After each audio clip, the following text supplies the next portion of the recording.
Esta historia me la envió Sebastián, un seguidor del canal que vive en una zona rural de Colombia. Antes de comenzar, si tú también has vivido algo inexplicable y te gustaría que lo narrara aquí, déjamelo en los comentarios o envíamelo directamente. Me encanta leer las experiencias que comparten. Ahora, lo que Sebastián me contó es perturbador y tiene que ver con algo que su familia intentó mantener en secreto durante años. Hablamos de un pacto, de consecuencias que se heredan y de una deuda que alguien en su familia dejó sin pagar. Prepárate, porque esta historia te va a dejar pensando mucho después de que termine. Nunca pensé que terminaría contando esto públicamente.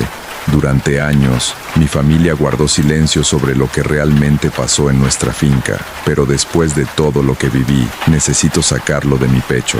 Tal vez alguien más haya pasado por algo similar y pueda entenderme, o tal vez solo necesito que alguien escuche y crea. Crecí en una finca cafetera en las montañas de Colombia, cerca de un pueblo tan pequeño que ni siquiera aparece en la mayoría de los mapas. Mi abuelo paterno, don Esteban, compró esa tierra en los años 50 con dinero que nadie supo bien de dónde salió. Mi padre nunca hablaba mucho de eso, pero cuando yo era niño escuché rumores en el pueblo.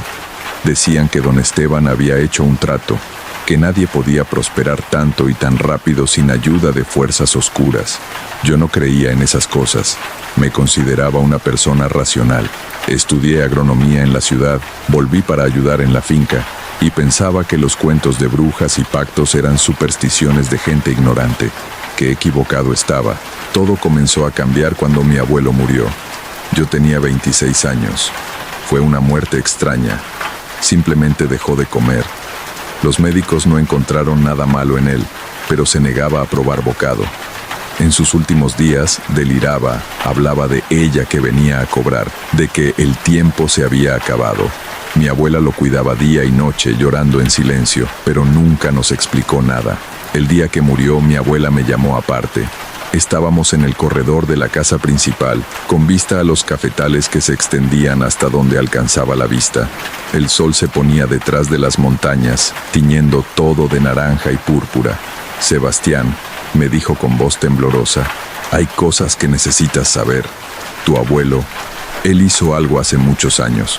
Algo que nos dio todo esto. Señaló la tierra con un gesto amplio de su mano arrugada. Pero todo tiene un precio, mijo, y ese precio no terminó de pagarse. Le pedí que me explicara, pero ella negó con la cabeza. Tu padre sabrá qué hacer cuando llegue el momento. Solo prométeme que cuidarás a tu familia, pase lo que pase. Se lo prometí, aunque no entendía nada. 2 semanas después, ella también murió. Un ataque al corazón, dijeron los médicos, pero yo la vi la noche anterior, sentada en su mecedora, mirando hacia el bosque que bordeaba la propiedad. Susurraba algo que no pude entender, y sus ojos reflejaban un terror que jamás olvidaré. Mi padre se hizo cargo de todo. Vendió parte de las tierras, modernizó el proceso del café, contrató más trabajadores. Parecía decidido a hacer que la finca creciera aún más. Pero yo notaba que había cambiado. Se despertaba en las noches, lo escuchaba caminar por la casa. Empezó a beber, algo que nunca había hecho antes. 6 meses después de la muerte de mi abuela, desperté una madrugada por un sonido que venía del patio. Eran como las 3 de la mañana. Me asomé por la ventana de mi cuarto y vi a mi padre de pie en medio del jardín, completamente inmóvil, mirando hacia el bosque. Había luna llena y podía verlo claramente. Estaba descalzo, en pijama, como si hubiera salido sonámbulo. Bajé corriendo preocupado. Cuando llegué a su lado y lo toqué, dio un respingo como si lo hubiera arrancado de un trance. «Papá, ¿qué haces aquí?», me miró con ojos vidriosos. «¿La escuchaste?». «¿Escuchar qué?». «La voz. Viene del bosque. Me llama por mi nombre». Se me erizó la piel. «Papá, aquí no hay nadie. Vamos adentro». Esa noche no volvió a dormir. Se quedó sentado en la sala con todas las luces encendidas, bebiendo café tras café. Yo me quedé con él, intentando entender qué estaba pasando, pero se negaba a hablar. Los siguientes días fueron cada vez más extraños. Los trabajadores empezaron a reportar cosas raras en los cafetales, herramientas que desaparecían y aparecían en lugares donde nadie las había dejado, sonidos en el bosque, como cantos o murmullos que no podían identificar. Uno de los hombres más viejos, don Ramiro, vino a hablar conmigo un día. Don Sebastián, me dijo, quitándose el sombrero con respeto, con todo respeto, pero hay algo malo en esta tierra. Yo llevo trabajando aquí desde que su abuelo compró esto y he visto cosas. Antes no pasaba nada porque el trato se cumplía, pero ahora... ¿Qué trato, don Ramiro? Él miró hacia los lados, como asegurándose de que nadie más escuchara. Su abuelo hizo un pacto con la Madre Monte. Le dio prosperidad a cambio de ofrendas. Cada cierto tiempo tenía que dejarle algo en el bosque. Comida, ron, tabaco, cosas así. Y nunca, jamás debía tocar cierta parte del bosque. Hay un claro allá adentro, con piedras antiguas. Ese lugar es sagrado para ella. Sentí que el estómago se me revolvía. La Madre Monte, ¿en serio me está hablando de leyendas? No son leyendas, patrón. Yo la he visto. Hace años, cuando me adentraba más de lo debido en el monte. Es real. Y está enojada porque nadie ha cumplido el pacto desde que don Esteban murió. Le agradecí la información, aunque por dentro seguía sin creerlo del todo. Pero esa misma noche, algo pasó que cambió mi escepticismo para siempre. Estaba en mi cuarto, trabajando en la computadora, cuando escuché el grito. Fue un grito de terror puro, que venía de la habitación de mi padre. Corrí hacia allá y lo encontré de pie sobre la cama, señalando hacia la ventana con mano temblorosa. «Está ahí, ¿la ves? Está ahí». Miré hacia donde señalaba.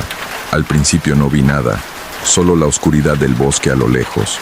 Pero entonces, entre los árboles, distinguí una figura. Era alta, demasiado alta para ser una persona normal. Tenía forma de mujer, pero su cabello era largo y parecía moverse como si tuviera vida propia, como ramas y hojas mecidas por el viento. Su piel, o lo que parecía ser piel, brillaba con un tono verdoso bajo la luz de la luna. Me quedé paralizado. La figura se movía entre los árboles con una gracia antinatural, acercándose lentamente a la casa. Podía escuchar un sonido ahora, un susurro que parecía venir de todas partes a la vez. No eran palabras claras, pero de alguna manera entendí el mensaje. Lo que se prometió, se debe pagar. Mi padre se desmoronó en la cama, llorando como un niño. Lo siento tanto. No sabía cómo seguir el pacto. Papá nunca me explicó bien. Pensé que con su muerte todo terminaría. La figura se detuvo justo en el límite del jardín, como si una barrera invisible le impidiera acercarse más. Nos miró directamente, y aunque no podía ver sus ojos con claridad, sentí el peso de su mirada atravesándome. Luego, lentamente, se dio la vuelta y regresó al bosque, desvaneciéndose entre las sombras. Esa noche no dormimos. Mi padre finalmente me contó todo. El abuelo había hecho el pacto cuando era joven, desesperado por salir de la pobreza. La Madre Monte le prometió que la tierra sería próspera, que nunca le faltaría dinero, pero a cambio debía realizar ofrendas específicas cada luna llena y mantener virgen una parte del bosque, sin tocar nunca las piedras antiguas que había allí. Mi abuelo cumplió religiosamente durante décadas, pero conforme envejecía se volvió descuidado, olvidaba algunas ofrendas y lo peor, un año antes de morir, había permitido que unos trabajadores talaran árboles peligrosamente cerca del claro sagrado. No tocaron las piedras, pero violaron el perímetro. La Madre Monte vino a cobrar, primero a él, consumiéndolo lentamente hasta que murió. Luego a mi abuela, quien sabía la verdad y cargaba con la culpa. Y ahora venía por mi padre. «Tienes que hacer las ofrendas, Sebastián», me suplicó. «Es la única manera. Cada luna llena, deja tabaco, ron, frutas y flores en el borde del bosque. Nunca entres al claro, nunca toques las piedras y reza para que ella acepte que el pacto continúe contigo». No sabía si creerle completamente, pero lo que había visto era innegable. Algo estaba en ese bosque, algo antiguo y poderoso. La siguiente luna llena, preparé la ofrenda como mi padre me indicó. tabaco enrollado a mano, una botella de ron añejo, mangos maduros, flores silvestres y velas. Esperé hasta la medianoche y caminé hacia el bosque con todo en una canasta. El bosque de noche era otro mundo. Los sonidos normales del día, pájaros, insectos, el viento, eran reemplazados por un silencio denso, interrumpido solo ocasionalmente por crujidos que no podía identificar. Llevaba una linterna, pero su luz parecía débil, absorbida por la oscuridad circundante. Llegué al borde del bosque y dejé la canasta en el suelo, justo donde terminaba el pasto del jardín y comenzaba la tierra del monte. Me arrodillé, como mi padre me había dicho que hiciera, y hablé en voz alta. Señora del monte, traigo estas ofrendas con respeto. Pido perdón por las faltas de mi familia y prometo cumplir el pacto que mi abuelo hizo. El silencio se profundizó. Podía sentir que algo me observaba desde la oscuridad. El aire se volvió más frío y un olor a tierra mojada y vegetación en descomposición me envolvió. Entonces la escuché. Una voz que parecía venir del viento mismo, grave y múltiple, como si muchas voces hablaran al unísono. El pacto fue roto. La sangre debe pagar. Se me secó la boca. ¿Qué quiere decir? Tu abuelo prometió su línea. 3 generaciones de servicio. Él cumplió. Tu padre falló. Ahora tú debes pagar la deuda completa o tomar su lugar. Sentí que las piernas me temblaban. ¿Tomar su lugar? ¿Qué significa eso? La voz no respondió. En cambio, la canasta comenzó a moverse, arrastrada hacia el bosque por manos invisibles. La vi desaparecer entre los arbustos y luego, silencio. Corrí de regreso a la casa, con el corazón martilleando en mi pecho. Mi padre me esperaba despierto. ¿Qué te dijo? Le conté todo. Él se puso pálido. Tomar su lugar significa que uno de nosotros debe quedarse con ella, en el bosque, para siempre. Los siguientes días fueron de investigación frenética. Hablé con ancianos del pueblo, con gente que conocía las viejas historias. Todos me dijeron lo mismo. Los pactos con la Madre Monte eran reales, antiguos y extremadamente peligrosos de romper. Algunos sugerían rituales de limpieza, otros decían que debíamos abandonar la tierra, pero un anciano curandero llamado Don Jacinto, me ofreció una posibilidad. Puedes renegociar, me dijo, pero tendrás que ir al claro, hablar con ella directamente. Es peligroso, puede que no salgas, pero es la única manera de cambiar los términos. Le pregunté cómo llegar al claro. Él dibujó un mapa rudimentario en un papel. Sigue el arroyo hacia arriba, hasta que encuentres las 3 ceibas gemelas. Desde ahí, camina hacia donde sale el sol. Encontrarás las piedras. Pero escúchame bien, muchacho, no vayas de día. Ella solo negocia de noche y lleva una ofrenda que valga la pena, algo personal, algo que signifique un sacrificio real para ti. Pasé una semana preparándome. Pensé en qué podría ofrecerle que tuviera verdadero valor. Finalmente, decidí llevar el reloj de oro de mi abuelo, una reliquia familiar que mi padre me había dado cuando cumplí 21. Era lo más valioso que tenía, no en términos de dinero, sino de significado emocional. La noche elegida fue de luna nueva, la más oscura del mes. Mi padre intentó detenerme, pero le dije que era la única manera. Si yo no lo intentaba, él moriría como mi abuelo, consumido lentamente por algo que no podíamos combatir. Entré al bosque a las 11 de la noche. El silencio era absoluto, opresivo. Seguí el arroyo, guiándome más por el sonido del agua que por la vista, ya que la oscuridad era casi total, incluso con la linterna. El camino parecía alargarse infinitamente, como si el bosque creciera a mi alrededor. Finalmente encontré las 3 ceibas. Eran enormes, sus troncos tan anchos que hubieran necesitado 5 personas para abrazarlos. Sus raíces se entrelazaban formando una especie de portal natural. Pasé entre ellas, sintiendo que cruzaba un umbral hacia algo antiguo y ajeno. Caminé hacia el este, donde había salido el sol esa mañana. El terreno subía y bajaba, raíces sobresalían intentando hacerme tropezar. Escuchaba sonidos a mi alrededor, pasos que coincidían con los míos, respiraciones que no eran la mía, susurros en un idioma que no reconocía. Y entonces llegué al claro. Era más grande de lo que imaginaba. Un círculo perfecto donde no crecía ningún árbol, solo hierba baja y flores blancas que brillaban con luz propia. En el centro había 7 piedras verticales, dispuestas en círculo, cubiertas de musgo y símbolos tallados que no pude descifrar. El aire allí era diferente, cargado, como antes de una tormenta. Di un paso hacia el centro y las flores se apagaron. La oscuridad se volvió absoluta. Mi linterna se apagó sola. «Has venido». La voz surgió de todas partes. Giré sobre mí mismo, intentando ubicar su origen, pero era imposible. «Sí», respondí, intentando que mi voz no temblara. «Vengo a renegociar el pacto». Una risa resonó, no cruel, sino antigua, como el sonido de hojas secas arrastradas por el viento. «¿Qué ofreces?» Saqué el reloj de mi bolsillo. Esto era de mi abuelo. Es todo lo que tengo de él. Algo se movió en la oscuridad. Sentí una presencia acercarse rodeándome. El olor a tierra y vegetación se intensificó. Un reloj, tiempo medido por metal y engranajes. ¿Crees que eso me importa? Tragué saliva. Es lo que significa. El tiempo que pasé con él. Los recuerdos. Se los estoy dando. Hubo silencio. Luego, sentí algo rozar mi mano. Dedos largos, fríos, tomaron el reloj. Desapareció de mi palma. Interesante. Hace mucho que nadie me ofrece recuerdos, pero no es suficiente para cancelar la deuda. ¿Qué más quiere? Tu abuelo prometió 3 generaciones. Él sirvió. Tu padre falló. Tú eres el tercero. Puedes cumplir el servicio o puedes ofrecerme algo que valga las 3 generaciones juntas. ¿Qué podría valer tanto? La presencia se acercó más. Sentí aliento en mi cuello, como viento húmedo del bosque. Tu futuro, tus hijos no nacidos. Renuncia a tener descendencia y el pacto terminará contigo. La tierra seguirá siendo próspera hasta el día que mueras, pero no habrá 4ª generación. Tu línea termina y con ella mi reclamación. Se me heló la sangre.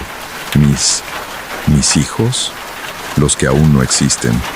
No te estoy quitando nada que ya tengas, pero si aceptas, nunca podrás tener descendencia. Tu nombre morirá contigo. ¿Es un precio que estás dispuesto a pagar por salvar a tu padre y liberarte de mi reclamo? Pensé en mi novia, con quien había hablado de casarnos pronto. Pensé en los hijos que habíamos imaginado. Pensé en todas las vidas futuras que nunca existirían. Pero también pensé en mi padre, consumiéndose como lo hizo mi abuelo. Pensé en el terror en los ojos de mi abuela. Pensé en la maldición que pesaba sobre mi familia. ¿Mi padre quedará libre?, pregunté. Sí, el pacto será sellado contigo. Cuando mueras sin herederos, la deuda estará saldada. La tierra volverá a ser solo tierra, sin bendiciones, sin maldiciones. Cerré los ojos. Una parte de mí gritaba que huyera, que no aceptara. Pero otra parte, la parte que había visto sufrir a mi familia, sabía que no había otra opción. Acepto. El aire explotó a mi alrededor. Sentí algo entrar en mí, frío como hielo, quemando como fuego. Era como si manos invisibles me estuvieran marcando desde adentro. Caí de rodillas, gritando, mientras el dolor me atravesaba. No sé cuánto duró. Cuando finalmente paró, estaba tendido en el suelo, jadeando. Las flores blancas habían vuelto a brillar, iluminando suavemente el claro. «Está hecho», dijo la voz, ahora más distante. «El pacto está sellado. Vete, y no regreses nunca a este lugar». Me levanté con dificultad y salí del claro tambaleándome. El camino de regreso fue borroso, mi mente aún procesando lo que había hecho. Cuando llegué a la casa, el sol ya estaba saliendo. Mi padre me esperaba en el porche. Una cosa extraña. Se veía mejor, menos demacrado, como si un peso invisible hubiera sido levantado de sus hombros. «¿Qué hiciste?», me preguntó. Le conté todo. Cuando terminé, él lloró. Me abrazó con fuerza, pero en sus ojos vi gratitud mezclada con una tristeza profunda. «Eso fue hace 5 años. La finca sigue próspera, pero yo sé que es temporal. El día que yo muera, todo esto terminará». Rompí con mi novia un mes después. No podía casarme con ella sabiendo que nunca podría darle la familia que ella deseaba. Le dije que había descubierto que era estéril por una condición médica. fue más fácil que la verdad. A veces, de noche, escucho susurros que vienen del bosque. Nunca he vuelto al claro y nunca lo haré, pero sé que ella está allí, esperando. El reloj de mi abuelo, mis recuerdos con él y mi futuro que nunca será, todo está con ella ahora. El pacto está sellado y yo cargo con esa verdad cada día. Mi línea familiar termina conmigo. No habrá cuarta generación. Sacrifiqué mi futuro para liberar a mi familia de una deuda que nunca debió contraerse. ¿Hice lo correcto? No lo sé.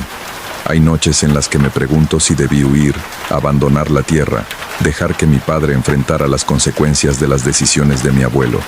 Pero cuando lo veo sonreír, cuando veo que duerme en paz por primera vez en años, creo que tal vez sí valió la pena. Aunque nunca podré estar completamente seguro, porque a veces, cuando estoy solo, siento esa marca fría dentro de mí, recordándome el precio que pagué. Y sé que la Madremonte no olvida. Está esperando el día en que yo muera y la deuda finalmente sea saldada. Hasta entonces, vivo con esta carga, con este secreto, con este sacrificio que nadie más que yo puede entender completamente. Y el bosque siempre está allí, observando, recordándome que algunos pactos trascienden generaciones y que el precio de la ambición puede cobrarse de maneras que nunca imaginamos. Esa es la historia que Sebastián me compartió. Él me autorizó a narrarla con la condición de mantener su ubicación exacta en privado. Dice que ahora tiene 31 años y que cada día vive sabiendo que su decisión fue definitiva. Si alguna vez te has encontrado en una situación donde tuviste que sacrificar algo importante por tu familia, déjamelo en los comentarios. Me fascina leer cómo las personas enfrentan decisiones imposibles. Y si disfrutaste esta historia, suscríbete para escuchar más testimonios como este cada semana. Hay muchas más experiencias que vale la pena conocer. Descansa bien y nos escuchamos pronto.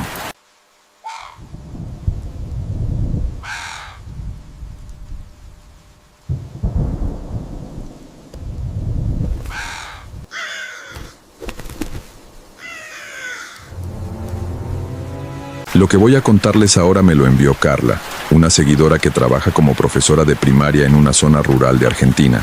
Si tú has sentido alguna vez que algo te observa desde el bosque o has experimentado fenómenos que la razón no puede explicar, compártelo en los comentarios. Me ayuda mucho saber que no estamos solos en estas experiencias. La historia de Carla comenzó cuando aceptó un trabajo en una escuela remota, en un pueblo tan pequeño que apenas aparece en los mapas. Lo que descubrió allí sobre las tradiciones locales y sobre algo que habita en el bosque cercano la hizo replantear todo lo que creía sobre la realidad. Esto involucra a niños que saben más de lo que deberían, a una presencia antigua y a un precio que algunos están dispuestos a pagar. Acepté el trabajo en la escuela rural de Gioso 47 porque necesitaba el dinero y porque, honestamente, quería alejarme de la ciudad por un tiempo. Acababa de terminar una relación difícil y la idea de pasar un año en medio de la nada sonaba perfecta. No tenía idea de en qué me estaba metiendo. El pueblo se llamaba Villa del Silence, un nombre que debía haber tomado más en serio. Estaba ubicado en las sierras, rodeado de bosques densos de pinos y arrayanes. La población era de apenas 200 personas, la mayoría familias de gente mayor y algunos trabajadores forestales. La escuela tenía solo 15 estudiantes, de primero a sexto grado, todos en una misma aula. Llegué en marzo, al inicio del año escolar. El director, don Osvaldo, era un hombre de unos 60 años que había nacido y crecido en el pueblo. Me recibió con amabilidad pero con cierta reserva, como si estuviera evaluándome.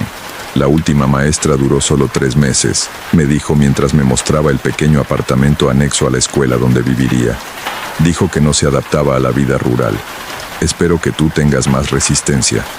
No le di mucha importancia. Yo había hecho prácticas docentes en lugares complicados. Pensé que podía con esto.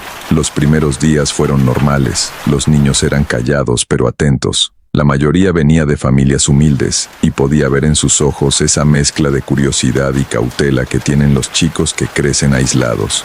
Había algo más también, algo que no pude identificar de inmediato. Era como si compartieran un secreto, una comprensión silenciosa entre ellos que me excluía. La escuela estaba al borde del pueblo, con el bosque literalmente a 50 metros del patio trasero. Desde el primer día noté que los niños nunca jugaban cerca de la línea de árboles. Se mantenían siempre en el centro del patio, como si hubiera una barrera invisible que no debían cruzar. Un día, durante el recreo, una pelota rodó hacia el bosque. Los niños se quedaron parados, mirándola. Nadie se movió para ir a buscarla. ¿No van por la pelota?, pregunté. Todos me miraron en silencio. Finalmente Matías, uno de los más grandes, habló. No se puede, señorita. No entramos al bosque. ¿Por qué no? Porque ella no quiere. La forma en que dijo ella me puso la piel de gallina. No era mi mamá o la directora. Era ella, con mayúscula implícita, como si hablara de alguien que todos conocían y respetaban. ¿Quién es ella?, pregunté. Los niños intercambiaron miradas. Luego, como si hubieran tomado una decisión colectiva, todos se dieron vuelta y volvieron a jugar, ignorando mi pregunta completamente. La pelota quedó allí, en el borde del bosque, hasta que oscureció. Esa noche le pregunté a don Osvaldo sobre ella. Se puso tenso de inmediato. Los chicos tienen imaginación, dijo, evitando mi mirada. Historias que se cuentan las familias. No le hagas caso. Pero todos parecen creerlo. ¿Qué es exactamente lo que creen?, suspiró, frotándose la cara con cansancio. Mira, Carla, este es un pueblo viejo. La gente aquí tiene costumbres antiguas.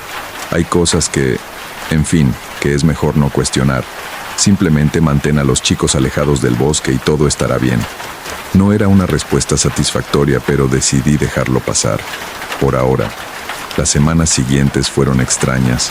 Los niños eran buenos estudiantes, pero había momentos en que todos se quedaban quietos, como si escucharan algo que yo no podía percibir. Miraban hacia el bosque con expresiones que no podía descifrar.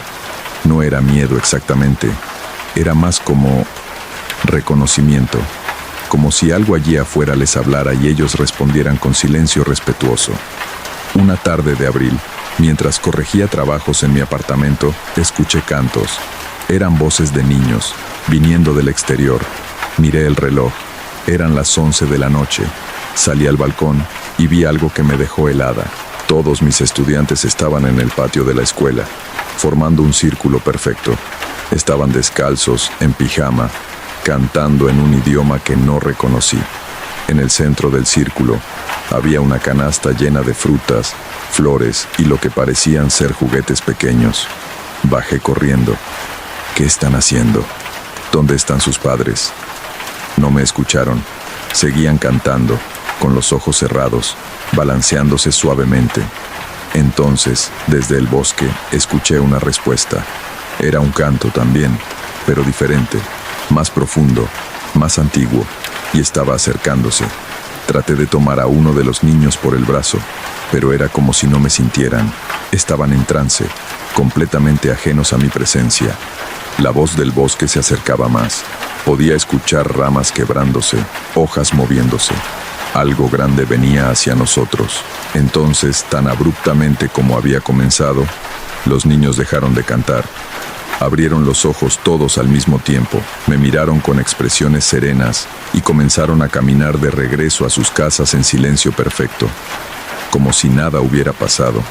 Me quedé sola en el patio, con la canasta de ofrendas a mis pies y el sonido del bosque que lentamente se apagaba. A la mañana siguiente, confronté a don Osvaldo. Estaba furioso que no me hubiera advertido de esto. «Tienes que entender», me dijo, finalmente cediendo. «Esto ha sido así por generaciones. Cada luna llena, los niños hacen la ofrenda. Es parte de un acuerdo». «¿Qué clase de acuerdo?». Se sentó pesadamente en su silla. Hace mucho tiempo, antes de que yo naciera, este pueblo enfrentaba tiempos muy difíciles. Sequías, enfermedades, hambre. La gente estaba desesperada. Entonces, algunos de los ancianos fueron al bosque y hicieron contacto con algo que vivía allí desde antes de que hubiera pueblo. «Estás hablando de supersticiones». «¿Lo son? ¿Has notado que aquí nunca hay sequías? ¿Que las cosechas siempre son buenas? ¿Que los niños nunca se enferman gravemente?».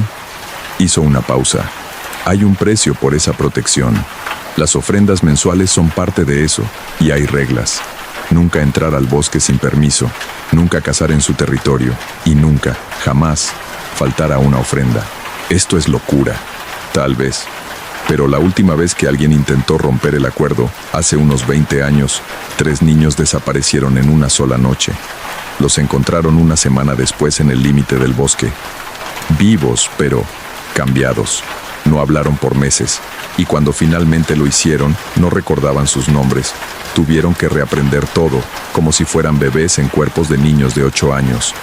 Sentí un escalofrío recorrerme. ¿Y qué es ella exactamente? No lo sé. Nadie lo sabe realmente. Algunos la llaman la guardiana del bosque. Otros dicen que es algo más antiguo, de antes de los conquistadores. Lo que sí sé es que es real, y que mantiene su parte del trato siempre y cuando nosotros mantengamos la nuestra. Esa noche no pude dormir. Seguía pensando en los niños, en sus cantos, en esa presencia que venía del bosque. Parte de mí quería huir, tomar mis cosas e irme. Pero otra parte, la parte curiosa y terca que siempre me había metido en problemas, quería entender. Decidí investigar. Fui a la pequeña biblioteca del pueblo, más bien una habitación en la casa de doña Marta, la mujer más anciana del lugar. Ella había sido maestra antes que don Osvaldo y conocía toda la historia local. Cuando le pregunté sobre ella, sus ojos se oscurecieron. Así que ya lo descubriste, dijo. Me preguntaba cuánto tardarías. Me mostró documentos viejos, diarios de los primeros habitantes. Hablaban de una mujer del bosque que aparecía en momentos de necesidad.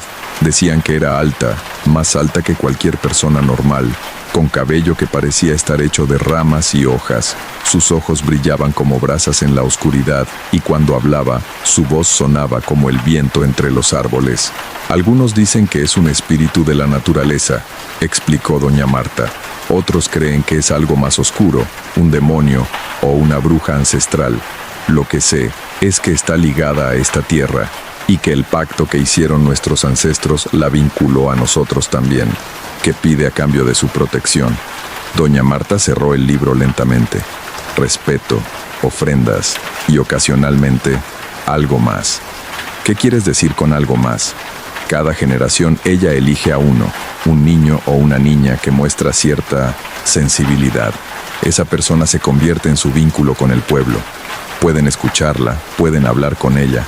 Es un honor, dicen, pero también es una carga, porque una vez que eres elegido, nunca eres completamente libre.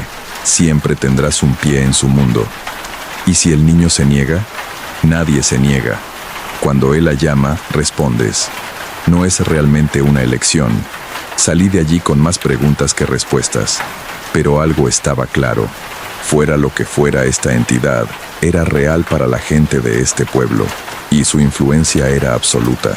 Los días siguientes observé a mis estudiantes más cuidadosamente.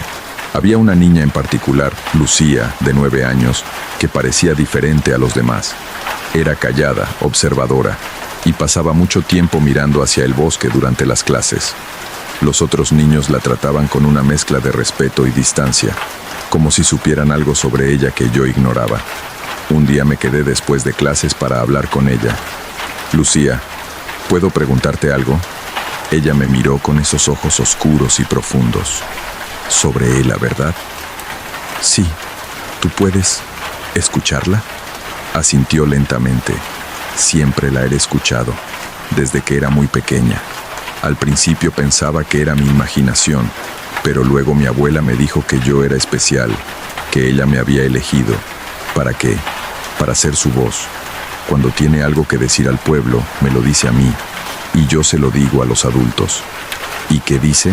Últimamente, dice que algo está cambiando, que hay alguien nuevo que no entiende las reglas, que si esa persona no aprende pronto, habrá consecuencias. Me di cuenta con un escalofrío que estaba hablando de mí. ¿Qué quiere de mí? Quiere que entiendas que el bosque no es tuyo para explorar, que hay límites que no debes cruzar, que el pacto es antiguo y sagrado, y que tú, como maestra, tienes un papel en mantenerlo. Yo no hice ningún pacto. Al venir aquí, al aceptar cuidar de nosotros, lo hiciste.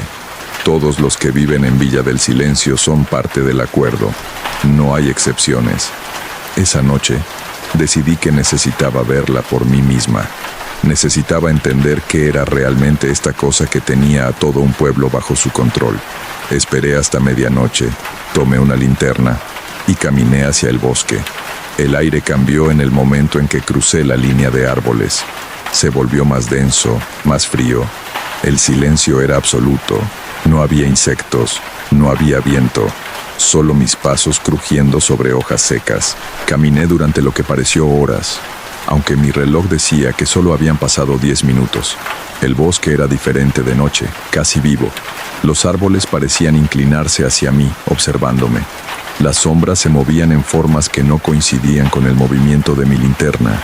Entonces la escuché. ¿Por qué has venido? La voz venía de todas partes. No era alta ni amenazante, pero había un peso en ella que me hizo querer arrodillarme. Quiero entender, dije, tratando de mantener mi voz firme. Quiero saber qué eres y qué quieres de este pueblo. Hubo un sonido como risa, pero no era alegre. Era el sonido del viento entre las ramas muertas. Los humanos siempre quieren entender, como si comprender algo les diera poder sobre ello. Entonces la vi. Emergió de entre los árboles y mi mente luchó por procesar lo que veían mis ojos. Era vagamente humanoide, pero demasiado alta, demasiado delgada. Su piel tenía el color y la textura de la corteza de árbol. Su cabello era, literalmente, ramas con hojas que se movían con vida propia. Y sus ojos eran profundos y verdes, como pozos de agua cubiertos de musgo, y brillaban con su propia luz. ¿Qué eres?, susurré. Soy la que estaba aquí antes que ustedes. Soy la que estará aquí después de que se vayan. Soy la memoria de este bosque, la guardiana de sus secretos. Y el pacto. Hace mucho, cuando los humanos llegaron con sus hachas y su fuego, casi destruyeron todo. Pero algunos, los sabios entre ustedes, pidieron permiso. Ofrecieron respeto a cambio de coexistencia. Y yo acepté. Protejo su pueblo de la hambruna, la enfermedad, los desastres. A cambio, ustedes respetan el bosque, hacen sus ofrendas y me dan acceso a aquellos con el don. ¿Acceso? ¿Qué significa eso? Los niños como Lucía pueden ver ambos mundos. Son puentes entre tu realidad y la mía. A través de ellos, mantengo el equilibrio. Y cuando su tiempo llegue, ellos elegirán. Pueden quedarse en tu mundo o pueden cruzar al mío y convertirse en algo más.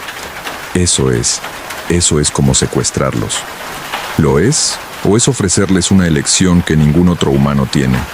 Lucía ya siente el llamado. Ya camina en 2 mundos. Cuando tenga edad suficiente, decidirá por sí misma. Retrocedí sintiendo náuseas. No voy a permitir que tomes a mis estudiantes.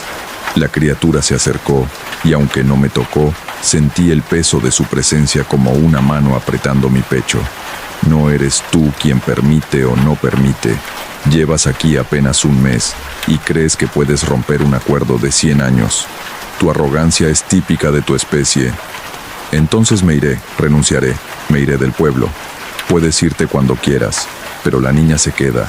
El pacto continúa, y la próxima maestra que venga aprenderá o enfrentará consecuencias. ¿Qué clase de consecuencias?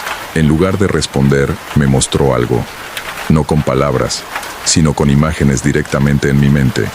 Vi al pueblo sin su protección. Vi sequías devastadoras, cosechas arruinadas, niños muriendo de enfermedades que la medicina moderna no podía curar. Vi el pueblo convertirse en un lugar fantasma, abandonado, olvidado.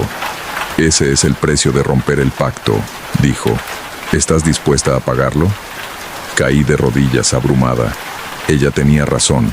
No podía simplemente destruir esto sin considerar las consecuencias para toda la gente que vivía aquí. ¿Qué quieres de mí entonces?, pregunté derrotada. Respeto. Enseña a los niños como siempre se ha hecho. Mantén las tradiciones.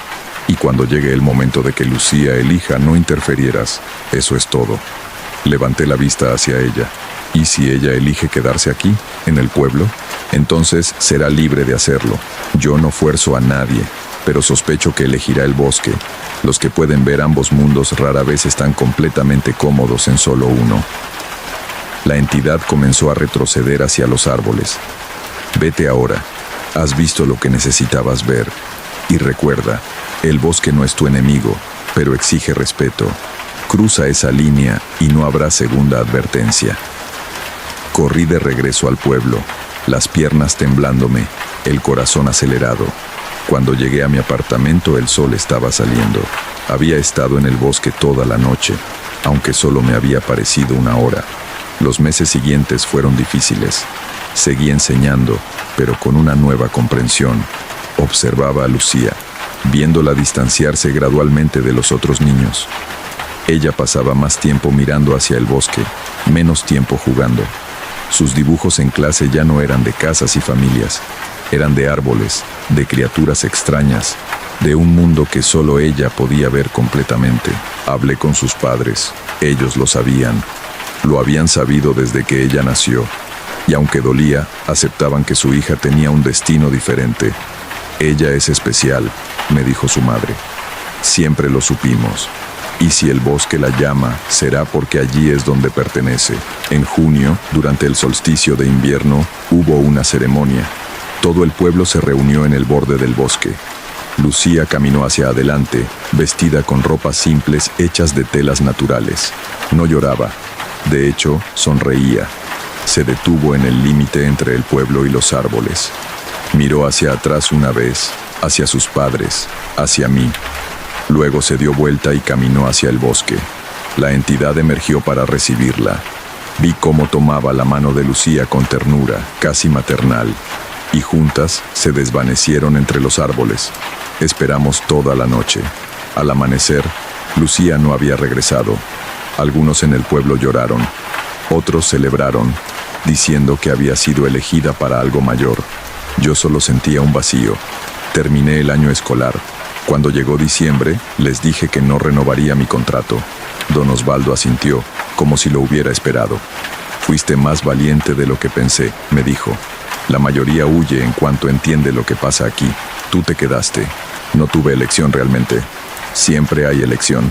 Elegiste a los niños sobre tu comodidad. Eso cuenta. Mi último día en Villa del Silencio, caminé hasta el borde del bosque. No entré, solo me quedé allí, mirando entre los árboles. Espero que estés bien, Lucía, susurré. El viento se movió entre las hojas y por un momento juré que escuché su risa, feliz, libre. Tal vez ella estaba exactamente donde necesitaba estar. Esa fue la experiencia que Carla compartió conmigo. Ahora vive en otra ciudad, enseña en una escuela urbana normal, pero dice que a veces sueña con el bosque. Si alguna vez has vivido en un pueblo con tradiciones que no puedes explicar, o has visto cosas que desafían lo que creemos posible, déjalo en los comentarios. Estas historias de pactos antiguos siempre me hacen pensar en cuánto no sabemos del mundo. Si te quedaste hasta el final, considera suscribirte. Publico nuevos testimonios cada semana. Que descanses bien esta noche.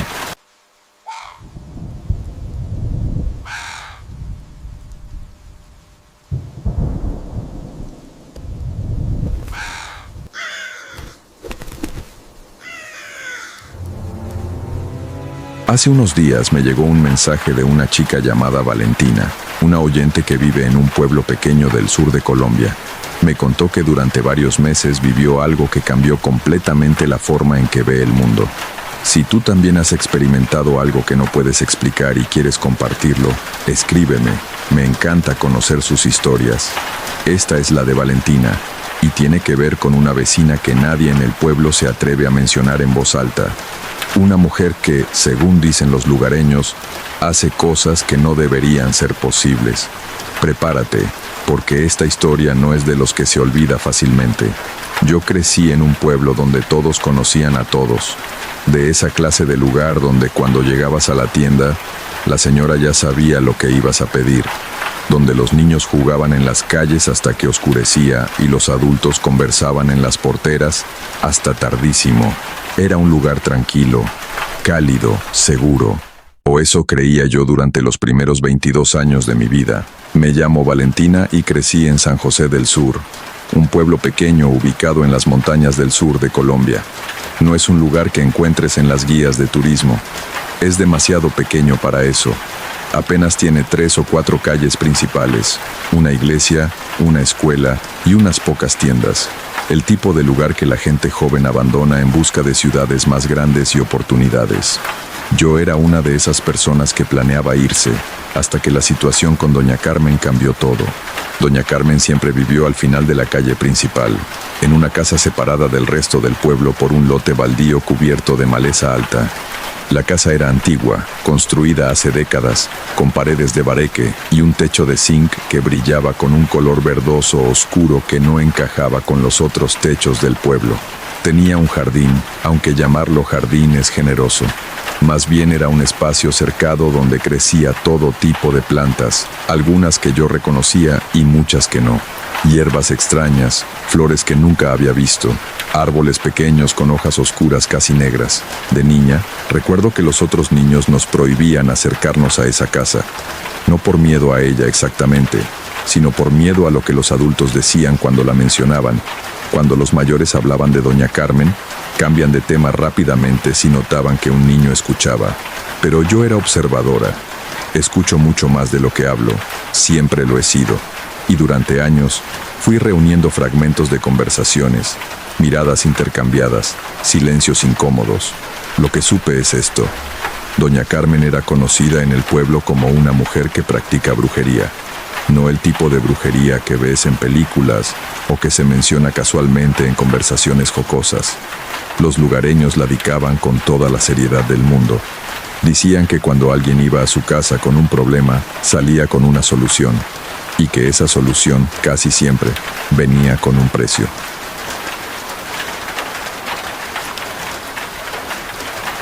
Así que le pregunté la única cosa importante: ¿cuánto pedía? Mi madre me miró y por primera vez en meses se rió. Un reírse pequeño y triste, pero reírse al final. No pidió dinero, dijo. Solo pidió que yo fuera sola, y que no menciona nada de esto a nadie hasta después. Eso me preocupó, más que el ritual en sí, la condición de que fuera sola y de que no hablara. Pero mi madre insistió. La vi de feliz por primera vez en medio año, preparándose para esa noche. Se arregló el cabello, se puso una blusa limpia, la primera vez que se preocupaba por su apariencia desde que mi padre murió. Esa noche, yo me quedé en la casa sola. Mi madre salió a las 10 de la noche. Me dijo que estaría de vuelta antes del amanecer. Le pedí que me llamara cuando estuviera de regreso, que me mandara un mensaje siquiera. Las horas pasaron. A las 11 nada, a medianoche nada. A la 1 de la mañana intenté llamarla. No contestó. Mandé mensajes. Nada. Mi preocupación fue creciendo lentamente, como agua subiéndole a los pies. Para las 2 de la mañana estaba caminando por la casa como Cayet, sin poder sentarme, sin poder pensar en nada más. A las 2:40 decidí ir a buscarla. Caminé por las calles del pueblo, que a esa hora estaban completamente vacías. No había nadie, solo yo, la oscuridad y los perros que ladraban a lejos. El aire nocturno en San José del Sur tiene un olor particular, húmedo, con el olor de las flores silvestres que crecen en los lados de las calles. Esa noche ese olor estaba mezclado con algo más, algo quemado, como cenizas apagadas pero con un sabor metálico debajo. Llegué al lote baldío que separaba la casa de doña Carmen del resto del pueblo. La maleza alta me llegaba hasta los hombros. Abriré camino con mis manos, cuidando con los pies no tropiezo con nada. Era difícil ver. Mi teléfono iluminaba apenas medio metro frente a mí. Cuando llegué a la casa me detuve. Algo estaba diferente. No podía precisar qué exactamente al principio. Luego noté, todas las ventanas brillaban, pero no con luz normal de focos o velas. Era una luz tenue, de un color anaranjado profundo, casi rojo, y pulsaba. Era como si la casa respirara. La luz iba y venía rítmicamente, como un latido.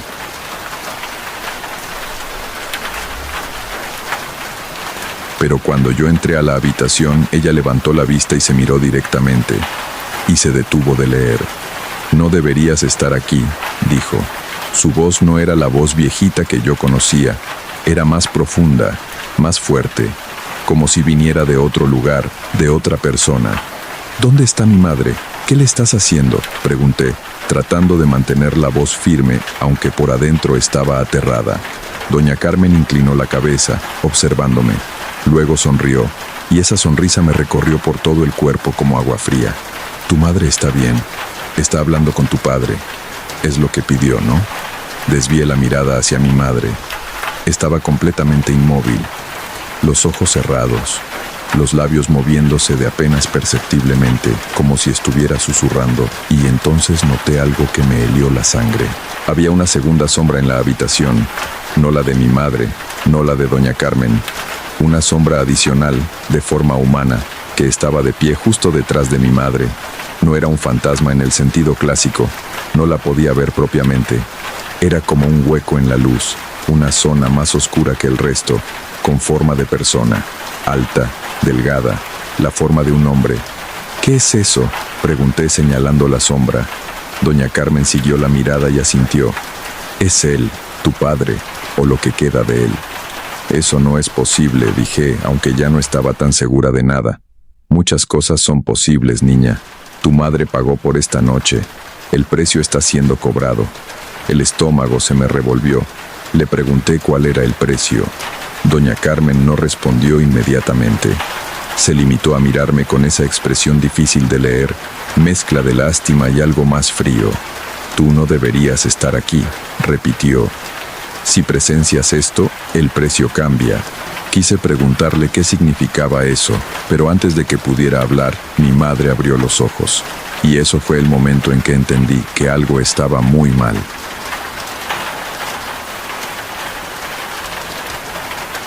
Doña Carmen levantó la vista del libro. Por primera vez esa noche, vi miedo en su rostro. Real, genuino. Sus manos temblaban mientras sostenía el libro. «Maldita sea», susurró Carmen. «¿Qué está pasando?», pregunté de nuevo, el pánico subiendo por mi garganta. Carmen cerró el libro de un golpe. El movimiento generó un viento que apagó la luz de la habitación por un segundo. En esa fracción de oscuridad completa, escuché algo que todavía no logro olvidar. Una voz. No la voz de mi madre, no la voz de Carmen. Una voz diferente, grave y profunda, que venía de todas partes y de ninguna parte al mismo tiempo. Dijo una sola cosa. Ya está hecho. La luz volvió. Mi madre estaba de pie, dentro del círculo. Sus ojos eran normales. Me reconoció. Se vio envuelta en el círculo y pareció confundida. «Valentina, ¿qué haces aquí? ¿Qué hora es?». Ve, miré a doña Carmen. La viejita estaba apoyada contra la pared, sosteniéndose. Parecía haber envejecido años en los últimos minutos. Su cara estaba arrugada más de lo que recordaba. Sus manos estaban temblorosas y los ojos ya no brillaban. «Váyanse», susurró Carmen. «Váyanse ahora. Llévela a su casa». Me acerqué al círculo con cuidado y le extendí la mano a mi madre. Ella la tomó y salió del círculo. No pasó nada. Caminamos hacia la puerta, sin volvernos. Cuando llegamos a la calle, la noche era normal. El aire olía a flores silvestres, como siempre. No había olor a cenizas, ni a nada raro, como si todo lo que había visto adentro de esa casa no hubiera pasado. Mi madre no recordó nada. Le dije que se había dormido en la casa de Carmen y que yo la había ido a buscar. Ella pareció avergonzada, pero no hizo más preguntas. En los días que siguieron, observé a mi madre de cerca. Parecía mejor. No era una mejora repentina. Gradualmente, día a día, la oscuridad que la envolvía fue retrocediendo. Empezó a comer de nuevo. Empezó a salir de la casa. Empezó a reírse, de verdad. Era como si el peso que la aplastaba hubiera sido levantado de repente. Yo quería creer que todo estaba bien. Quería creer que doña Carmen había hecho lo que prometió, traer a mi padre, y que mi madre despedió su espíritu y pudo cerrar esa herida. Pero entonces empezaron los sueños. Todas las noches, sin excepción, desde la noche en que fui a la casa de Carmen. Sueños vívidos, tan reales que al despertar tardaba varios minutos en recordar que no era real. Siempre el mismo escenario. Estaba en un lugar oscuro, sin paredes, sin techo, sin nada. Solo oscuridad y yo. Y frente a mí estaba una figura, alta, vaga, sin rasgos claros, solo una sombra con forma humana. En los primeros sueños no hablaba, solo me miraba. Estaba ahí, quieta, observándome, y yo sentía su presencia como una presión física, como un peso sobre el pecho que impedía respirar con normalidad. Después de unas semanas, la figura empezó a hablar. ¿Recuerdas la puerta que abriste?, dijera en los sueños. No entendía a qué se refería. Le decía que no y la figura inclinaba la cabeza. Pronto lo entenderás. Para el segundo mes los sueños se volvieron más intensos. La figura se acercaba más cada noche. Podía sentir su frío, una temperatura que no era natural. Y una noche, por primera vez, la figura extendió la mano hacia mí. Me desperté sudando, con el corazón latiendo tan fuerte que tuve que sentarme en la cama y respirar lentamente para calmarlo. Revisé la hora, las 3 de la mañana, y entonces, en la oscuridad de mi habitación, sentí que no estaba sola. No vi nada, pero la presión que sentía en los sueños la sentí despierta. En mi habitación, a mi lado, esa mañana fui a ver a doña Carmen. Cuando llegué a su casa, la puerta estaba abierta.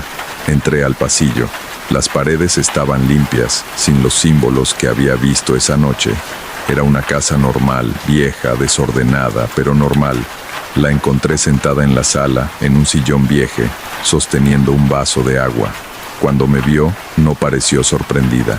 Me preguntaba cuándo vendrías, dijo Carmen en su voz normal, la voz viejita que yo conocía. Le conté todo, los sueños, la presencia en mi habitación. Carmen me escuchó sin interrumpir, sosteniendo siempre el mismo vaso de agua, mirándome con una expresión que no podía leer. Cuando terminé de hablar, Carmen se quedó en silencio por un tiempo largo. Luego habló. Cuando tu madre pidió ver a tu padre, yo hice el trato. El trato decía que ella traería su espíritu por una noche. Pero tú entraste, tú viste, y eso abrió una puerta que no debió abrirse. Le pregunté qué tipo de puerta. No lo que entras, sino lo que entró contigo, dijo Carmen. Cuando estuviste en la habitación, en el círculo donde estaba tu madre, algo te vio. Algo que estaba del otro lado de la puerta que yo abrí para tener a tu padre. Lo que entró esa noche no fue solo tu padre, fue algo más. Algo que estaba esperando detrás de él. Le pregunté qué era. Carmen se miró las manos, temblorosas y viejas. No tengo nombre para ello. Solo sé que es grande y que ahora te conoce. Le pregunté si podía ayudarme, si podía cerrar la puerta, romper la conexión, algo. Carmen se quedó callada por mucho tiempo. Luego dijo algo que me quedó grabado. Yo puedo intentar sellarlo, pero cada trato tiene un precio, niña.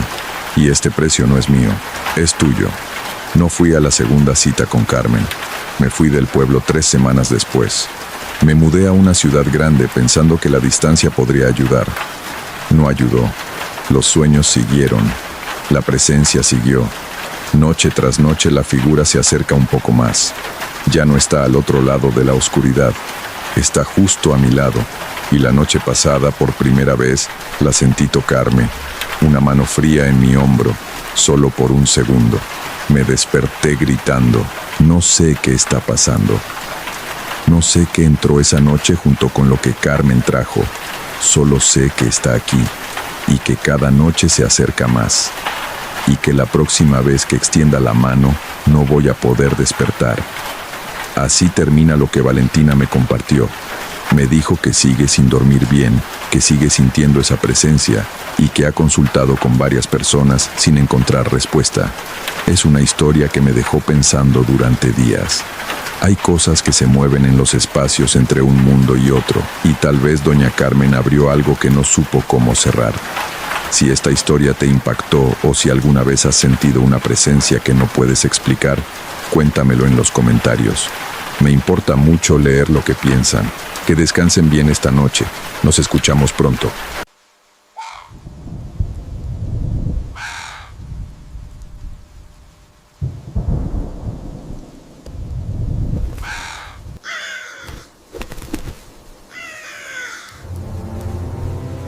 Esta experiencia me la envió un seguidor de Ecuador llamado Tomás, quien vivió algo inexplicable durante un campamento de verano cuando tenía 16 años. Si alguna vez te has perdido en un bosque y has sentido que algo te observaba, que el bosque mismo estaba vivo y consciente, déjamelo saber en los comentarios. Estas historias de lugares naturales que parecen tener voluntad propia me fascinan profundamente. Lo que Tomás y sus amigos encontraron en ese bosque hace 15 años aún lo persigue. Y 3 de las personas que estaban con él esa noche nunca volvieron a ser las mismas. Mi nombre es Tomás y tengo 31 años. Vivo en Quito, Ecuador, pero lo que voy a contar sucedió cuando tenía 16 años, durante un campamento de verano organizado por mi escuela en un área protegida de los Andes ecuatorianos. Fue la última vez que entré a un bosque de noche. Y después de escuchar mi historia, entenderán por qué. En julio de 2008, mi escuela organizó un campamento de una semana para estudiantes de último año de secundaria. Era un programa de liderazgo y conexión con la naturaleza. Éramos 20 estudiantes más, 3 profesores supervisores. El lugar elegido era una reserva natural en las montañas, a unas 3 horas de Quito, con bosque nublado denso, ríos cristalinos y una biodiversidad increíble. Llegamos un lunes por la tarde. Establecimos el campamento en un claro grande rodeado de árboles inmensos cubiertos de musgo y bromelias. Había algo mágico en ese lugar. El aire era fresco y húmedo, olía a tierra y vegetación, y el sonido constante de los pájaros y el agua creaba una sinfonía natural. Los primeros 2 días fueron perfectos. Hicimos caminatas, aprendimos sobre flora y fauna local, hicimos ejercicios de trabajo en equipo. Fue divertido y educativo, nada fuera de lo común. Pero el miércoles por la noche, uno de los profesores, el señor Valdés, nos contó una historia alrededor de la fogata. Era tradición en estos campamentos contar historias de terror para entretener a los estudiantes. El señor Valdés era bueno para estas cosas, sabía cómo crear atmósfera. ¿Saben por qué esta área es reserva protegida?, preguntó mirando las llamas. Oficialmente es por la biodiversidad, por proteger especies en peligro, pero hay otra razón. Una razón que no aparece en ningún documento oficial. Todos nos inclinamos hacia adelante intrigados. El señor Valdés tenía nuestra atención completa. Hace unos 50 años había una comunidad pequeña aquí, no más de 30 familias. Vivían de forma tradicional, en armonía con el bosque. Pero algo pasó. Los detalles son confusos, las historias varían. Algunos dicen que fue una epidemia, otros que fue un derrumbe que sepultó el pueblo, y otros... Hizo una pausa dramática. Otros dicen que los niños del pueblo simplemente desaparecieron una noche. Los 20 niños menores de 12 años, todos desaparecieron al mismo tiempo sin dejar rastro. ¿Y qué pasó con ellos?, preguntó mi amiga Daniela con voz temblorosa. Nunca se encontraron. Buscaron durante meses, rastrearon cada centímetro del bosque. Nada. Era como si la tierra se los hubiera tragado. El señor Valdés miró hacia el bosque oscuro que nos rodeaba. Los padres eventualmente abandonaron el pueblo, destrozados por la pérdida. El gobierno declaró el área como reserva protegida y prohibió que la gente viviera aquí, oficialmente para proteger el ecosistema, extraoficialmente para mantener a la gente alejada de lo que fuera que se llevó a esos niños. ¿Crees que algo en el bosque los tomó?, preguntó otro estudiante, Carlos. No sé qué creer, pero los guardabosques que patrullan esta área reportan cosas extrañas. Voces de niños riendo en la noche, figuras pequeñas moviéndose entre los árboles. Y hay una regla no escrita entre los guardias: nunca sigas el sonido de un niño llorando en el bosque. No importa qué tan real suene, no lo sigas. La historia nos dejó inquietos. Algunos estudiantes se rieron, diciendo que era solo un cuento para asustarnos. Otros quedamos perturbados, mirando hacia la oscuridad del bosque que nos rodeaba. Es solo una historia, dijo el profesor Rivera, otro de nuestros supervisores, para mantenerlos entretenidos. No hay nada que temer en el bosque excepto perderse. Por eso tenemos la regla: nadie sale del campamento de noche sin un profesor. ¿Entendido? Todos asentimos, y esa debió haber sido la última mención del tema.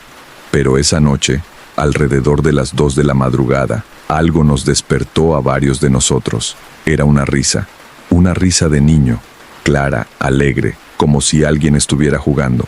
Venía del bosque. Salí de mi carpa y vi que otros también habían salido.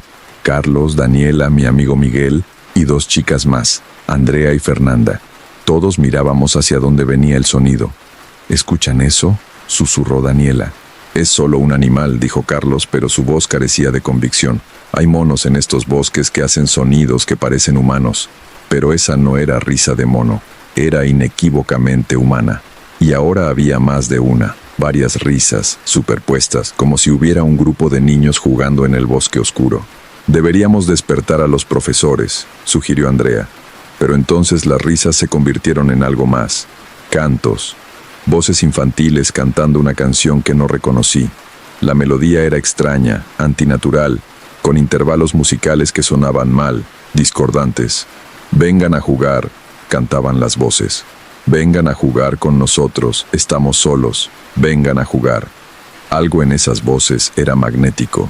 Sentí un impulso casi irresistible de caminar hacia el bosque, de seguir esas voces. Por la expresión en las caras de mis amigos, ellos sentían lo mismo. No, dije en voz alta, tanto para ellos como para mí mismo. Recuerden lo que dijo el señor Valdés. No sigues voces de niños en el bosque. Pero, ¿y si son niños reales?, dijo Miguel. ¿Y si hay un pueblo cerca y los niños están jugando? A las 2 de la madrugada, en medio de un bosque oscuro, replicó Daniela. No tiene sentido. Pero Miguel ya estaba caminando hacia el borde del campamento. Solo voy a mirar, no voy a ir lejos. Miguel no, le llamé. Pero él ya estaba en la línea de árboles, mirando hacia la oscuridad. Y entonces vimos algo que nos heló la sangre. Luces, pequeñas luces brillantes moviéndose entre los árboles, como luciérnagas pero más grandes, más brillantes. Y entre las luces, sombras, sombras del tamaño de niños, corriendo, jugando, riendo. Vengan, llamaron las voces. Vengan a jugar. Es divertido. Están perdiendo la mejor parte. Miguel dio un paso hacia el bosque, luego otro. ¡Miguel!, grité. Corrí hacia él y lo agarré del brazo. ¿Qué estás haciendo? Él me miró con ojos vidriosos, como si estuviera en trance. Tengo que ir. Me están llamando. Puedo escucharlos. Me necesitan. Entre Carlos y yo, logramos jalarlo de vuelta hacia las carpas. Miguel luchó contra nosotros, gritando que lo dejáramos ir, que los niños lo esperaban. El ruido despertó a los profesores. El señor Valdés salió de su carpa y evaluó la situación rápidamente. Vio a Miguel luchando, las luces en el bosque. Escuchó las voces cantando. Su cara palideció. Todos a sus carpas, ahora, y no salgan sin importar que escuchen. Pero las voces, empezó a decir Andrea, no son reales, cortó el señor Valdés con firmeza. O más bien, no son lo que parecen. Entren a sus carpas, cierren las cremalleras, tápense los oídos si es necesario, pero no salgan. Nos metimos a nuestras carpas como nos ordenó. Yo compartía carpa con Carlos y Miguel. Miguel seguía murmurando sobre los niños, sobre cómo tenía que ir a jugar con ellos. Miguel, tienes que resistir, le dije. Sea lo que sea que está ahí afuera, no son niños normales. Recuerda la historia. Pero son tan felices, susurró Miguel. Los puedo sentir, solo quieren amigos. Están tan solos. Las voces continuaron toda la noche, cantando, riendo, llamando. Las luces bailaban entre los árboles, y a veces, muy claramente, podíamos ver las siluetas. Niños, docenas de ellos, jugando en el bosque oscuro como si fuera mediodía. Ninguno de nosotros durmió esa noche.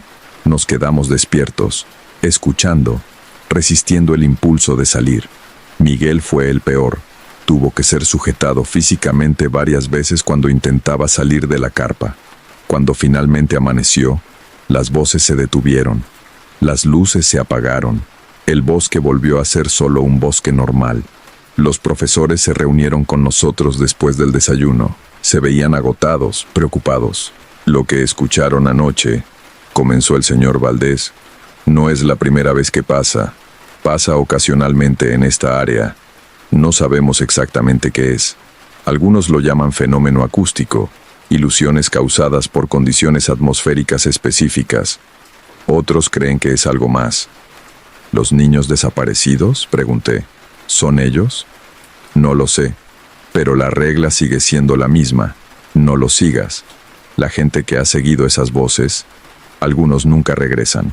Otros regresan pero cambiados, como atrapados en algún tipo de trance del que nunca se recuperan completamente. Deberíamos irnos, dijo el profesor Rivera, empacar y volver a Quito. Pero el señor Valdés negó con la cabeza. Si nos vamos ahora, si dejamos que esto nos asuste, les damos poder. Además, durante el día son completamente inofensivos. Solo son activos de noche. ¿Cómo sabes tanto sobre esto?, preguntó Daniela con sospecha. El señor Valdés dudó. Porque yo estuve en un campamento aquí hace 20 años. Y también escuché las voces. Y vi lo que le pasó a los que la siguieron. Un silencio pesado cayó sobre el grupo. Finalmente decidimos quedarnos, pero con precauciones extremas. Esa noche todos dormiríamos en una carpa grande comunal. Los profesores harían guardias. Y nadie, absolutamente nadie, saldría de la carpa sin importar qué escuchara. El jueves pasó sin incidentes. Hicimos actividades durante el día, tratando de mantener la normalidad. Pero todos estábamos nerviosos, mirando constantemente hacia el bosque, esperando que cayera la noche. Cuando finalmente oscureció, nos metimos todos en la carpa grande. 20 estudiantes más 3 profesores, todos apretados. Era incómodo, pero nadie se quejaba. Había seguridad en números. A medianoche comenzó otra vez. Las risas, los cantos, las luces bailando entre los árboles. Pero esta vez era diferente. Las voces sonaban más cerca y más insistentes. Sabemos que están ahí, cantaban. Podemos olerlos, podemos sentirlos. ¿Por qué no salen? Solo queremos jugar. Luego empezaron a llamarnos por nombre, nombres que no deberían saber. Miguel, llamó una voz dulce de niña. Miguel, ven, te hemos estado esperando, te mostramos cosas maravillosas. Miguel temblaba a mi lado tapándose los oídos. No puedo resistir mucho más. Quieren que vaya. Daniela, llamó otra voz. Tu hermano pequeño está aquí, quiere verte. Daniela sollozó. Su hermano menor había muerto 2 años atrás en un accidente. Eso es imposible. Él no puede estar ahí. Andrea, Carlos, Fernanda, Tomás. Cada uno de nuestros nombres fue llamado, y con cada nombre, la tentación de salir crecía más fuerte. Y entonces, las voces cambiaron de táctica. Empezaron a sonar asustadas. Por favor, ayúdenos, lloraban. Estamos perdidos. Tenemos frío, tenemos miedo. Por favor, solo necesitamos que alguien nos guíe de vuelta. Hay algo en el bosque que nos persigue, gritó una voz de niño con terror genuino. Por favor, adultos, ayúdennos. Nos va a atrapar. Era desgarrador. Cada instinto humano gritaba que teníamos que ayudar. Eran niños asustados. ¿Cómo podíamos quedarnos ahí sin hacer nada? Andrea se levantó. No puedo solo quedarme aquí mientras niños están en peligro. No puedo. El profesor Rivera la agarró. No son niños reales. Es una trampa. ¿Cómo sabes eso?, lloró Andrea. ¿Y si son reales y los estamos abandonando? Porque he visto esto antes, dijo el señor Valdés con voz cansada. Hace 20 años, un estudiante salió para ayudar a las voces. Lo encontramos 3 días después en lo profundo del bosque. Estaba vivo, pero vacío, como si algo hubiera sacado todo lo que lo hacía humano. Nunca habló otra vez, nunca volvió a reconocer a nadie. Pasó el resto de su vida en una institución mental, cantando esas mismas canciones que escuchamos ahora. Todos nos quedamos helados. El señor Valdés nunca había contado esa parte de la historia. Las voces continuaron toda la noche. Súplicas, amenazas, promesas, cada táctica imaginable para hacernos salir. Algunos estudiantes lloraban, otros rezaban. Miguel tuvo que ser sedado con medicamentos que el profesor Rivera traía para emergencias porque estaba al borde de una crisis psicótica. Pero aguantamos. Nadie salió. Y cuando amaneció, el bosque quedó en silencio otra vez. Nos vamos, declaró el señor Valdés. Hoy. No voy a arriesgar otra noche aquí. Nadie argumentó. Empacamos el campamento en tiempo récord y comenzamos la caminata de regreso a donde nos esperaba el bus. Pero mientras empacábamos, encontré algo que me perturbó profundamente. Fuera de nuestra carpa, en la tierra, había huellas. Huellas de pies pequeños, de niños, formando un círculo completo alrededor de donde habíamos dormido. Habían estado ahí, justo afuera, toda la noche, esperando. No se lo dije a nadie, Solo tomé una foto con mi celular y me apresuré a seguir al grupo. El camino de regreso debía tomar 3 horas, pero nos tomó casi 5. El bosque parecía diferente. Los senderos que habíamos usado para entrar ya no estaban claros. Nos perdimos varias veces.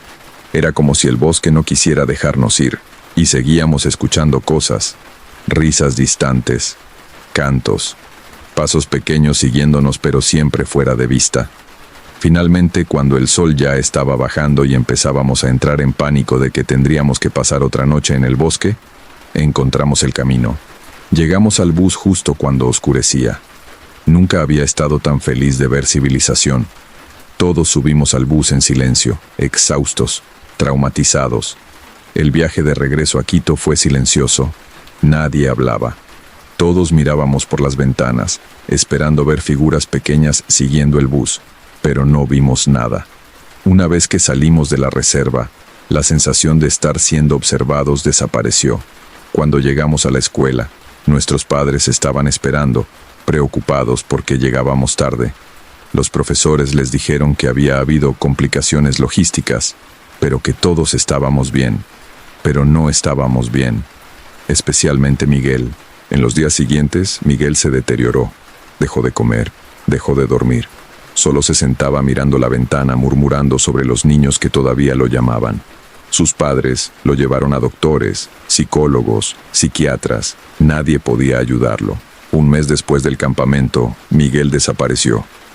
Salió de su casa en medio de la noche y nunca regresó. La policía buscó durante semanas. Finalmente encontraron su ropa cerca de la entrada de la misma reserva donde habíamos acampado. Pero él nunca fue encontrado. Yo sabía qué había pasado. Había vuelto. Las voces finalmente lo habían convencido. Había vuelto a jugar con los niños del bosque. Andrea y Fernanda también fueron afectadas. Andrea desarrolló una fobia severa a los espacios abiertos, especialmente áreas con árboles. Fernanda empezó a tener pesadillas constantes sobre niños persiguiéndola. El resto de nosotros cargamos con el trauma de diferentes formas. Daniela se mudó a otra ciudad y cortó contacto con todos los que estuvimos en ese campamento. Carlos se volvió obsesivo con investigar el fenómeno, buscando explicaciones científicas o históricas. Yo simplemente trato de olvidar, pero no puedo olvidar completamente, porque a veces, especialmente en noches silenciosas, puedo escucharlos. Débil, distante, pero ahí. Las risas, los cantos, y mi nombre siendo susurrado como invitación. Investigué sobre los niños desaparecidos que el señor Valdés había mencionado. Encontré referencias en archivos de periódicos viejos. En 1957, 20 niños de una comunidad rural desaparecieron en el transcurso de una semana. Uno por uno, salían de noche y nunca regresaban. Las búsquedas no encontraron nada, pero encontré algo más. Ese no fue el único incidente.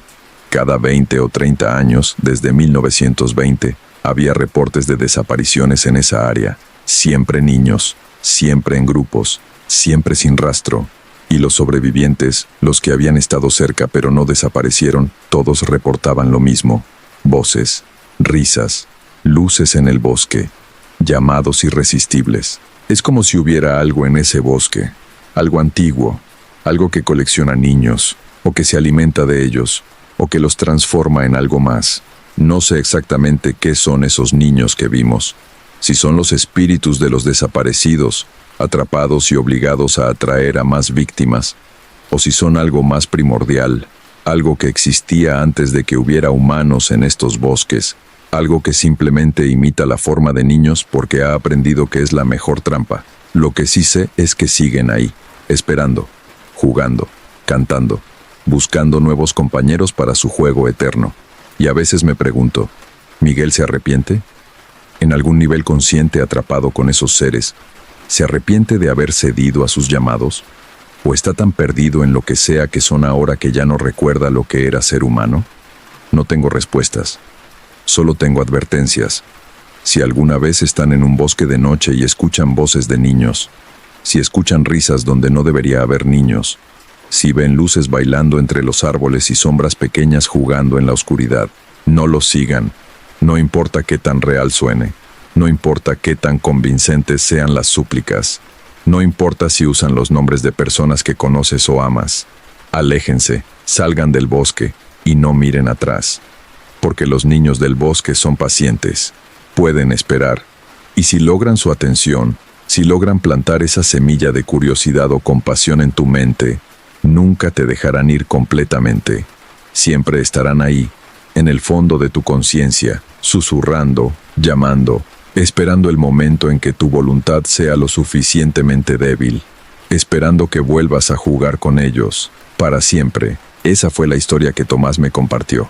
Miguel nunca fue encontrado y oficialmente sigue listado como desaparecido. Tomás me dijo que nunca volvió a acampar y evita bosques densos por completo. Dice que las voces se han vuelto más débiles con los años, pero nunca desaparecieron completamente. Si alguna vez has escuchado algo similar en un bosque, voces o risas que no tenían explicación, déjalo en los comentarios. Estas historias de lugares que atrapan a la gente me interesan profundamente. Si disfrutaste este relato, suscríbete para más historias cada semana. Cuídate y recuerda que no todas las voces en el bosque son lo que parecen. Nos escuchamos en la próxima.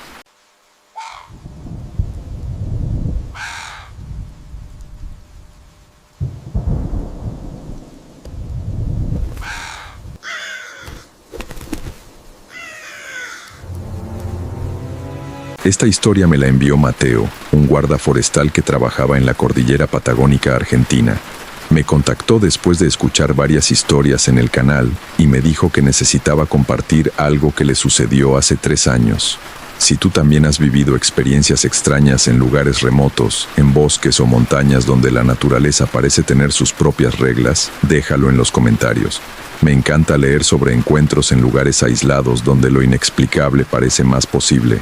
Ahora, déjame llevarte a un bosque frío y silencioso en el sur de Argentina, donde Mateo descubrió que a veces el silencio esconde cosas que es mejor no despertar. Mi nombre es Mateo, y durante 7 años fui guarda forestal en el Parque Nacional Nahuel Huapi, en la Patagonia Argentina. Es un trabajo solitario, pero eso era precisamente lo que me gustaba. Después de años viviendo en Córdoba, rodeado de ruido y gente, la soledad de las montañas me parecía un paraíso. El parque tiene más de 700,000 hectáreas de bosques, lagos y montañas. Mi sector asignado era una zona particularmente remota en el extremo noroeste del parque, cerca del límite con Chile. Había un puesto de guardaparques allá arriba, una cabaña de madera de 2 habitaciones con paneles solares, una estufa a leña y un radio de onda corta para emergencias. El pueblo más cercano estaba a 4 horas en camioneta por caminos de tierra. Pasaba 2 semanas consecutivas en la cabaña, solo, monitoreando senderos, previniendo incendios, registrando fauna. Luego tenía una semana de descanso en Bariloche antes de volver. Era una existencia simple, me gustaba. Todo esto cambió en mayo de 2021. Era mi 6º día de turno. Había llegado el lunes y todo había transcurrido con normalidad. Las temperaturas ya eran bajas, cerca de 0 grados durante el día y bajo 0 por las noches. Los bosques de Coihue y Lenga estaban desnudos, sus ramas esqueléticas contra el cielo gris. La nieve había comenzado a caer intermitentemente. El jueves por la tarde, decidí hacer un recorrido por un sendero que no había revisado en meses. Se llamaba Sendero del Cañadón Oscuro, un nombre que los lugareños le habían dado hacía décadas. Era un sendero de 8 kilómetros que serpenteaba a través de un valle estrecho entre 2 montañas, donde el sol apenas llegaba incluso en verano. Nadie usaba ese sendero. Estaba demasiado alejado de las rutas turísticas y no llevaba a ninguna vista espectacular ni lago pintoresco. Era solo bosque denso, silencioso y frío, pero era mi responsabilidad chequearlo periódicamente. Salí de la cabaña alrededor de las 2 de la tarde, con suficiente luz diurna para ir y volver antes del anochecer. Llevaba mi mochila con lo esencial: agua, comida, linterna, cuchillo, radio, kit de primeros auxilios, y mi rifle, que siempre llevaba por si acaso encontraba un puma o jabalí agresivo. El sendero comenzaba justo detrás de la cabaña y descendía gradualmente hacia el cañadón. Los primeros kilómetros fueron tranquilos, solo el sonido de mis botas sobre las hojas secas y el ocasional graznido de algún pájaro. El aire estaba inmóvil, como si el bosque estuviera conteniendo la respiración. Después de una hora de caminata, el sendero se adentraba en la parte más profunda del cañadón. Las montañas a ambos lados se elevaban abruptamente, bloqueando la luz. Incluso en plena tarde, ahí abajo parecía atardecer. Las sombras eran largas y densas. Fue entonces cuando noté el silencio, no el silencio normal del bosque. Ese silencio vivo, lleno de pequeños sonidos, hojas moviéndose, ramas crujiendo, animales pequeños moviéndose entre la maleza. Esto era diferente. Esto era un silencio absoluto, total, como si todo ser vivo en kilómetros a la redonda hubiera desaparecido o estuviera escondido. Me detuve, miré alrededor, nada se movía, ni una hoja, ni un insecto, nada. Y entonces lo escuché, muy suave al principio, casi imperceptible, un susurro. No era un susurro, eran susurros. Múltiples voces muy bajas, hablando todas al mismo tiempo. No podía distinguir palabras, solo el murmullo constante de voces superpuestas. Miré hacia los árboles, tratando de identificar la fuente. Turistas perdidos, excursionistas en otro sendero cercano, pero no había otro sendero cerca. Y las voces no venían de una dirección específica, parecían venir de todas partes y de ninguna al mismo tiempo. «Hola», llamé. ¿Hay alguien ahí? Las voces se detuvieron inmediatamente. El silencio que siguió fue aún más opresivo. Esperé. 30 segundos. 1 minuto. Nada. Probablemente fue el viento, pensé, aunque no había nada de viento. Los árboles estaban completamente inmóviles. Continué caminando, pero ahora estaba alerta. Tenía la mano cerca del radio, lista para pedir apoyo si era necesario. 15 minutos después, las voces regresaron, más fuertes esta vez, y ahora podía distinguir algo más. No solo susurraban, algunas estaban llorando, sollozos suaves, ahogados, entremezclados con los murmullos. El vello de mi nuca se erizó. Desenfundé mi rifle, más por instinto que por lógica, que iba a dispararle. ¿A voces? ¿Quién está ahí?, grité con más firmeza. «Identifíquense». Esta vez las voces no se detuvieron, si acaso se hicieron más intensas, y entonces, para mi absoluto horror, escuché algo que hizo que mi sangre se congelara. Escuché mi nombre, Mateo, Mateo. No era una voz, eran varias, todas susurrando mi nombre al unísono, algunas en tono suplicante, otras en tono acusatorio, otras simplemente vacías. Retrocedí un paso. El rifle temblaba en mis manos. ¿Quién carajo está ahí? Mateo, ven, Mateo, ayúdanos, Mateo. Las voces ahora parecían moverse, acercándose, rodeándome. Podía escucharlas a mi derecha, a mi izquierda, detrás de mí, por todas partes. Decidí dar media vuelta. Esto no era normal. Necesitaba salir de ahí. Podría volver con refuerzos, con explicaciones lógicas. Pero ahora solo quería irme. Comencé a caminar rápidamente por donde había venido. Las voces me seguían. «No te vayas, Mateo, no te vayas. Necesitamos, por favor». Aceleré el paso.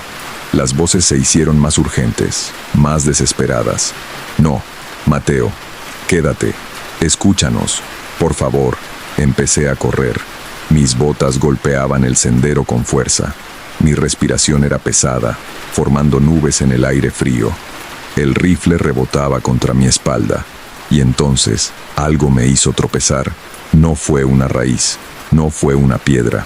Fue como si algo, una mano invisible, me agarrara el tobillo y tirara. Caí fuertemente, golpeando el suelo con fuerza. El rifle se deslizó varios metros por el sendero. Las voces explotaron en volumen. Ya no susurraban, gritaban. «Mateo, Mateo, Mateo». Me arrastré hacia mi rifle, desesperado. Mis dedos lo alcanzaron justo cuando sentí algo más. Un frío intenso en mi pierna, donde lo que fuera me había agarrado. No era el frío del clima. Era un frío que penetraba hasta los huesos, que dolía de una manera que el frío normal no duele. Agarré el rifle, me di vuelta y apunté hacia... nada. No había nada visible ahí. Solo el bosque vacío. Solo los árboles inmóviles. Solo las sombras profundas. Pero las voces continuaban. Y ahora podía escuchar palabras más claramente. Nos dejaron, nos olvidaron. Ayúdanos, encuéntranos, por favor, no nos dejen aquí. Me puse de pie, ignorando el dolor en mi pierna. Empecé a correr de nuevo. Esta vez no me detuve.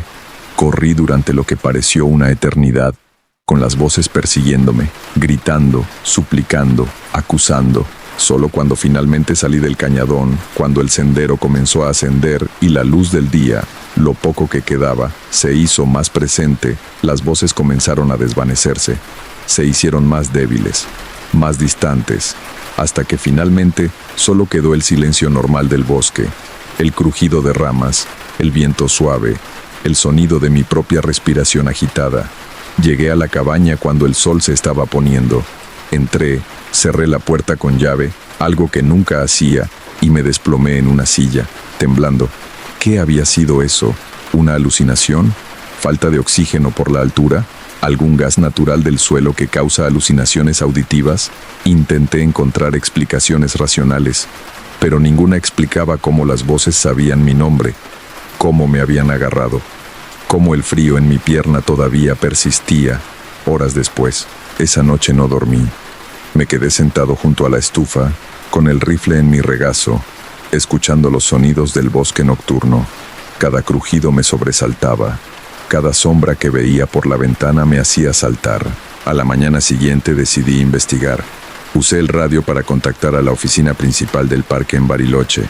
Pregunté sobre la historia del Cañadón Oscuro, si había alguna historia asociada con ese lugar. La respuesta que recibí me dejó helado. ¿Por qué preguntas sobre el Cañadón?, dijo Ramiro, mi supervisor. Solo curiosidad. ¿Hay algo que debas saber? Hubo una pausa larga. Mira, Mateo, oficialmente no hay nada, pero extraoficialmente, ese lugar tiene historia, historia fea. Me contó que en la década de 1970, durante la última dictadura militar en Argentina, el Cañadón Oscuro había sido usado como lugar de desapariciones. Era remoto, inaccesible, perfecto para hacer desaparecer a personas sin que nadie lo supiera. Porque son solo historias, Mateo. No podemos tomar decisiones de personal basadas en supersticiones, y ese sendero necesita ser monitoreado como cualquier otro. Después de colgar el radio, me quedé sentado procesando la información. 20 personas, 20 voces, todas gritando por ayuda, todas olvidadas, todas queriendo ser encontradas. Sabía lo que tenía que hacer. Pasé los siguientes días preparándome. Investigué más. Contacté a organizaciones de derechos humanos. Hablé con historiadores locales.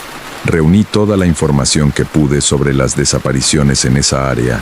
Y luego, una semana después, volví al Cañadón Oscuro. Esta vez no iba solo. Llevaba conmigo a un equipo de antropólogos forenses de Buenos Aires, especialistas en buscar restos de desaparecidos de la dictadura. Les había contado todo, mis experiencias, las voces, la historia del lugar. Algunos me miraron con escepticismo, otros con compasión, pero todos estuvieron de acuerdo en que valía la pena investigar. Entramos al cañadón temprano en la mañana. Esta vez, con luz del día completa y en grupo, el lugar parecía menos amenazante, pero el silencio seguía ahí, ese silencio antinatural. Usamos perros entrenados para detectar restos humanos y georradar portátil para escanear el suelo. A las 3 horas de búsqueda, uno de los perros empezó a ladrar frenéticamente en un área densa del bosque, a unos 50 metros del sendero. El equipo comenzó a excavar cuidadosamente. Encontraron huesos, muchos huesos. Durante las siguientes 2 semanas, el equipo forense excavó meticulosamente el área. Encontraron los restos de 18 personas, hombres y mujeres, algunos muy jóvenes. enterrados en fosas poco profundas, exactamente como Ramiro había dicho. Cada uno fue exhumado con cuidado, documentado, preparado para identificación mediante ADN. Después de 40 y tantos años, algunas familias finalmente tendrían respuestas. Algunos desaparecidos finalmente serían identificados y recibir un entierro digno. A la mañana siguiente decidí investigar. Usé el radio para contactar a la oficina principal del parque en Bariloche.